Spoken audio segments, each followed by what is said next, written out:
Okay, it's nice to be back here. Last time I was here, it was, what year? Because it was on the book tour, and that was, I think, 2009, so it's been 3 years. And you know, you guys have grown quite a bit, because I think it's quite a bit larger crowd, so it's so nice to be here. Anyway, what I'm doing lately is doing a lot of teaching on YouTube. If you've been on my YouTube channel, I've got, at the present count, about 230 videos, instructional videos, everything from teaching you how to read a histogram or why a histogram is important, how to, everything up to the most advanced techniques like tricking the white balance to change the ambient light so that you can change the color of the world where the light stays kind of constant. So all of that, and then we started to find that there's really big opportunities for people who just don't know how to do what knobs. Crazy things like Canon, if you're going to do wireless and you're on a 580 EX2, you have to press the button, the hold button for like 2 seconds, and it's like really nutty, and it's nuttier on Nikon. So we have been banging out probably about 1 video a day. We're about to release, I think, about 10 videos in a couple days, and literally it's everything. If you own a Pentax, yay! We've got Pentax, we've got detailed videos on how to use your Pentax, and same thing with Olympus. We've got basically everything, because what I found is this: you can teach photography, and I can show you like how to do stuff, but then you're going to go home, you're going to pull out your camera and go, wait, where's the on switch, right? Or whatever. You know, it's completely different for all the different cameras. So, one of my jobs, obviously, is I'm an inventor. And, you know, people always ask me, well, where does the inspiration for your inventions come from? And it comes from me needing products that nobody's making. It's like the gear guard. I don't know how many of you travel a lot in your photography, but the gear guard is the very first patented locking lens device. And it only makes sense. You can use a Kensington thing to lock your laptop to the desk, but there's nothing where you can lock your, you know, $6,000 200 f2 lens. There's nothing like that. So I invented a lock that sports photographers use. You can lock all your lens caps, put it on a tether, and tether it all together. If you're a wedding photographer and you got to go, you know, grab a shot, you can tether up your camera, say for example, to your table. And my wife was really funny. She said, someday, somewhere, there's going to be a photographer shooting a first dance with an assistant carrying the table behind him because he forgot the combination for the lock. So those are kind of basically inspirations for why I invented stuff. And a lot of times, you know, these things come to me like they're so obvious. Like, for example, the Lightsphere. Now, the Lightsphere was my first big invention, and this right here is generation 4 of the Lightsphere. Now, what happened was this. I ran a lab called Pictage. You might have heard about it. When we started it, there was, I think, a total of 6 of us, and we had a room about this size, and then these guys were, I'm not kidding, they were paper scanning proofs and putting them on the internet for 10%, you know, return. Anyway, it was 10% commission. So I'm sitting there independently of this company. I was a spokesperson for them, but, you know, I had no other relationship. I saw this thing called the Fuji Frontier. I don't know if you've heard about it, but it was the bridge technology between film and digital. And I went to this one-hour photo, and I took them some vacation photos that I had. And I used to print in a one-hour photo lab. For years, I printed on an Noritsu machine. So I saw this guy printing, and on the screen there were 6 thumbnails. And I thought, there's no way you can take a negative and see 6. How do you do that? So I asked the guy, how the heck do you do that? Because, you know, negative, it's like an enlarger, right? You only see one brown thing at a time. And he says, oh, this is digital. We're scanning them in, and then, you know, we take the negative and we scan it. And this to me was a godsend, because I was a wedding photographer at the time. And I had, I'm not kidding, so much film, and it was the only film I had. Right? You know, you shoot an event, you can't make backups of it. Like now, we take it for granted. We just take the RAWs and we stick the RAW in one drive, and then we take the RAWs and process them into JPEG in another drive, and then we archive all that, maybe to DVD. But in the days of film, we just had the one film. And, you know, I'm shooting these weddings that were quite notable, but every wedding was notable. And I didn't want to lose any weddings, so I kid you not, I used to have my lab guy, this is how paranoid I was about film, but very, very good reason to be, because I've had other people lose entire weddings. I had the lab guy come over and pick up my film, but you know those safes that they sell at Home Depot? That's like the lunchbox size safe? And it has a lock and it's fireproof, 3,200 degrees or whatever. And then, or whatever it is. And then on that safe, I literally had a biohazard sticker. Because I thought, well, if someone's going to want to steal it, they'll think that there's fresh brains inside or something like that. So, but that was just the way that I did my business. I really didn't want to lose any of my images, and so I thought, you know, if the lab driver gets in a car accident and the car burns up, at least I'm going to have the film safe. So the minute that we saw this bridge technology going into, I can actually take my negatives and scan them and put them into a DVD, I about lost my mind. I mean, I was like, God, this is just amazing. So I bought the Fuji Frontier, and it was $240,000. And so I thought, well, yeah, it's a lot, but you know, I was shooting a number of weddings, and my lab bill was probably, I don't know, $70,000 to $100,000 a year, right? So I thought, you know, I'll be able to use this thing. I got the machine, and I couldn't plug it into the building because it was 220, and it would cost $18,000 to put a single 220 plug in. Then I learned that I would have to print 100 8x10s per day, or else the chemistry would go bad. And the chemistry was $150, so I would have to change it every day. So, man, buyer's remorse. I'm sitting here with a $250,000 piece of equipment that I can't use. At the same time, I'm doing these presentations for PicTouch, which was a great online presentation company, well before Shutterfly, well before any of those. It was the first professional one. And I said to the CEO, I said, you know what? You guys really need a lab. Why? Well, you just do. I mean, you can't just like do this online. You guys are, scanning paper prints and all that other stuff. So anyway, long story short, I convinced him to give me a piece of the company in exchange for me bringing a lab to their online digital presence. So, that's what got us into digital. Anyway, that was not fun. It was 19 months of absolute sheer hell. In fact, I would work 20 hours a day, and I'd sleep underneath my desk. If you sent us an 8x10 back in, I forgot what year, it would take us 9 weeks to get it out. Now, an 8x10 took 30 seconds to get out the Fuji Frontier, but we had, the minute that I announced I had a lab, we had 300 weddings come in the very next day, and we only had 6 people. So we were just like completely losing our mind. Anyway, from that point, we got to 72 employees, and then I couldn't handle it anymore. But I learned a lot about digital because I was there when we took film and scanned it to digital.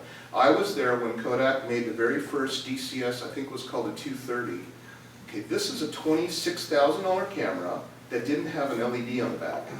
And it was 1 megapixel, and it was a crop sensor, but the crop sensor literally was the regular sensor, and they etched a little square in the middle of it. So you couldn't really see the whole thing. It was just kind of like, this is where it's going to pick up your image. It was 1 megapixel, raw, and there wasn't raw software, okay? So it was nutty. And then the first digital I camera got was a Kodak DCS 320. Now this was, I think, 1.8 megapixels, and it was raw, and it was nasty. And what was worse is a 64 megabyte card was about $650. Okay, so this is how far we've gone, right? So anyway, that whole time, we start to transition into digital, and people are sending us images that are wiped out beyond belief. Like beyond belief. Because we, as photographers, were in this awkward situation of having grown up with film. Now, film has a 5-stop latitude, which means you can blow it by 5 stops. That's a lot. 2, 8, 4, 5, 6, 8, 11. It could be a 2.8 shot, and you shoot it at f11, and you'll still get a decent shot. Can you imagine doing that with video, or with digital? Impossible. Well, it was actually worse than that, because digital had, like, I think a 2-stop exposure range before you blow it out. But then the sensors were made for film. Now, in the old days, when we were exposing for film, you could be really far off, because when you went to the lab, you could see the guy kind of dialing the density in and out to make the prints, and you could be really far off. That's why they call RAW the digital negative, because you can now do that in Lightroom. Anyway, so all of those things combined made the very first years of digital a disaster, and I was there for it. We had, I think at one point, 800 photographers sending us stuff, and we said, we stopped taking customers in June because we couldn't do it anymore. And then I hired my replacement and left 3 months, no, yeah, 3 months later, yeah, it was after digital. So anyway, it was a nutty time. But what I found then is that what was really killing the digital was the flash. The flash was just blowing things. I mean, everything was blown anyway. You put a person in, you know, underneath a tree on a lawn, they would be green. We tried to correct that out, and you'd lose a whole bunch of the color because the whole thing was so green that you put in magenta and you lose everything. So it was really, really bad. But what was bad was the flash. And the flash, you know, the reason why it looks so bad is because this is old-fashioned technology. In the super old days, we had gunpowder. The film was so unsensitive that they literally had to fire an explosive to get anything to register on film. It's called a flash pot. And then as things got, you know, further along, we started to see those monolights that were on studio things, and then as it started to get further, we had very powerful flashes like the Metz 45 and things like that. So the flashes are still very powerful. I think this one has a guide number of 58 or something like that. Very, very powerful on the SB900, but the design flaw for digital is the fact that this head is shaped like a flashlight. It's a parabolic reflector, and so it looks like that. And so I always tell people, you know, if you want to shoot your weddings and make it look like a crime scene, this is exactly, you know, the thing that you use. And it's really not flattering for portraiture either, right? So everybody's flash photos looks like that. So around that time, the cameras started to get a lot more efficient. We were able to shoot at beautiful stuff at f1.4, and you know, when you started to go into that range, now you're able to do faster shutter speeds and less, most important of all, less flash power. So we don't need the parabolic reflector anymore. We absolutely don't, unless, I mean, I can't even think of when I used the parabolic reflector last, because if I'm at a distance, I use the chrome dome. But that's still a Lightsphere with a chrome dome. But it's outdated and it's ugly. So right around the time that I quit pictage, I literally retired. I was 42, and I stopped shooting weddings because I couldn't handle the music anymore. It's always the same thing, right? Celebrate good times, come on. Or We Are Family, or Funky Chicken. That one always drove me nuts. And I'm not kidding, and I'm not being dramatic when I say that I quit because of the music. I'm a musician. That's my big thing. And so I'm like, why did you guys pick 1984 and use that song list for every wedding? You know? It's like, hey everybody, we're here for a celebration. Celebration. You know, it was all the same songs. And it really, really was very upsetting to hear the same stuff. And this is kind of the weird irony in all of that, right? So I quit. Well, I hired my replacement, and then I just stopped. And I had a sailboat in the harbor.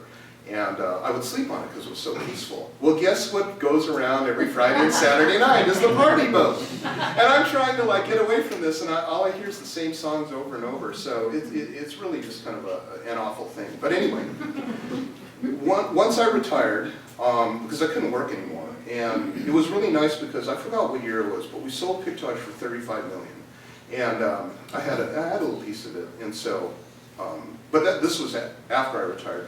I retired on an okay enough, you know, income that I could not work again. And with that came a ton of clarity. And I'm sitting there going, oh my God, that was just a nightmare. Like, you ever like maybe have an accident or do something stupid? You play it back in your head and you know all the ways you could have done it differently, right?